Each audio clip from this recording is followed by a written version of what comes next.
Spencer, thank you so much for joining me and having a chat with me about all things Domo. And your talk this morning, you were talking about fast and actionable data, which is a super exciting subject matter, which I imagine a lot of people are invested in learning about.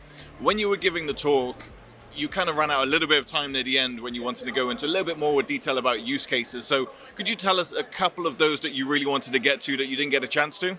Yeah, sure. So we had 5 use cases that we brought up for people, and got a show of hands of what people were really interested in.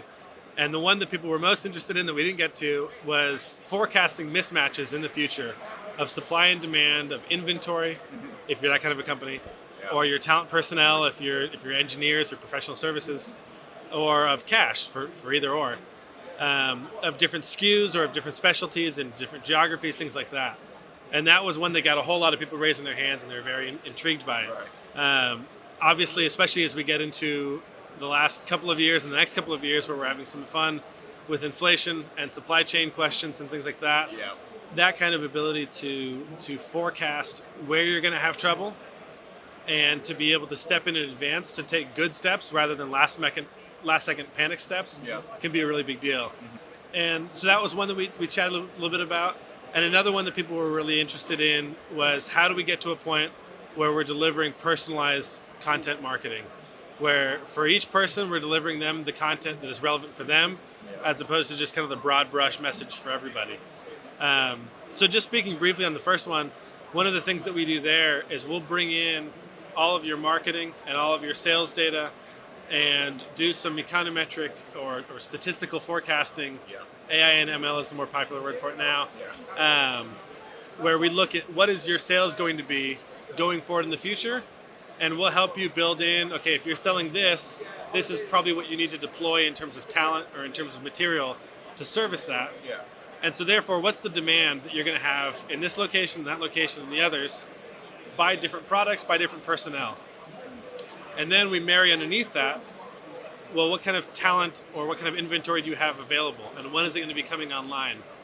And then, very simply, you can picture kind of a heat map going into the future. Each swim lane is a different specialty or a different geography or a different SKU, and it either is red when you're running out, or it's hyper blue when you've got way too much stock and you need to sell a bit more. Very simply off the back of that, you can avoid stockouts, so you have more sales. You can subcontract faster and with more lead time, so you get better rates and things like that. And you can get higher utilization rates. So we've had clients that have routinely seen, sales can go up by a third with the same level of staffing to support that. Just because they're able to operate that much more leanly as a consequence of that. So anyway, some different use cases like that we're able to really help out with. Amazing. It's great to kind of hear those kind of use cases, especially when we're talking content marketing, when we're talking about those massive data that can help sales, because this is where it's growing and this is where it's getting big. And I'm curious about how this solution can kind of come together when we're talking about, this is large sets of data, right? We're talking about big silos, all of this kind of stuff that's kind of happening. So what happens if that is trapped in large silos and those that are unclassified? How do we really kind of bring those out and make them useful? Yeah, that's a great question. So every system worth its salt today has great analytics for the data that is inside that system. Right? So you go into Google Analytics, you can get a great picture of what's happening on your website. You go into Salesforce, you can have a great picture of what's happening in your sales funnel. But seeing across those platforms is where we step in. And that's where you have a larger process of the business, whether it's marketing or sales or whatever, that operates across several different platforms. And the status quo for how most businesses live in this world is they will have analysts that a CMO or a head of sales or a COO will say, hey, go answer that question for me.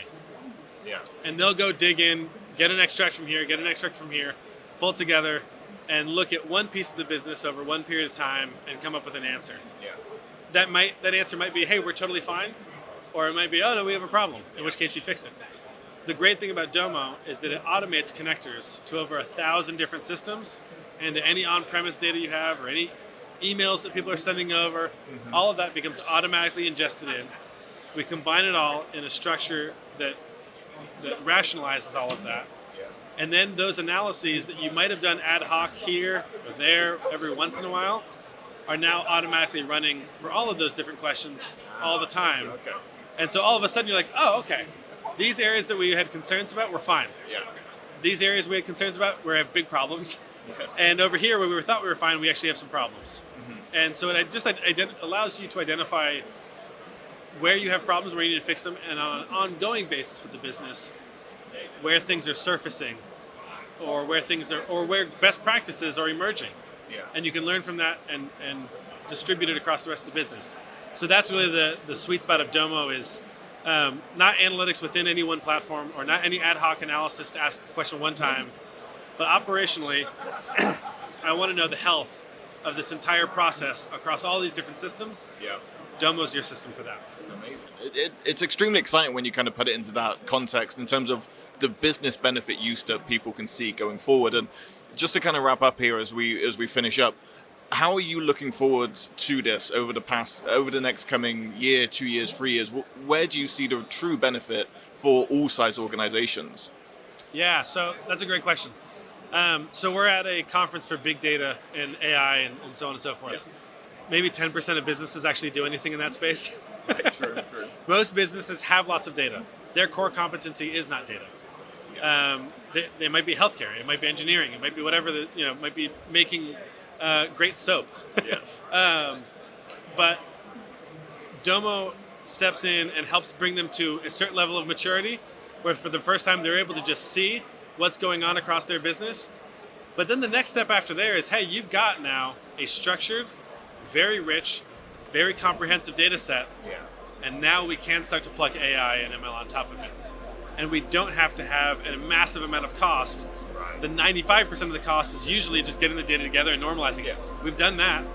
So now we can put on top of it these models to derive more insights and power the business even further.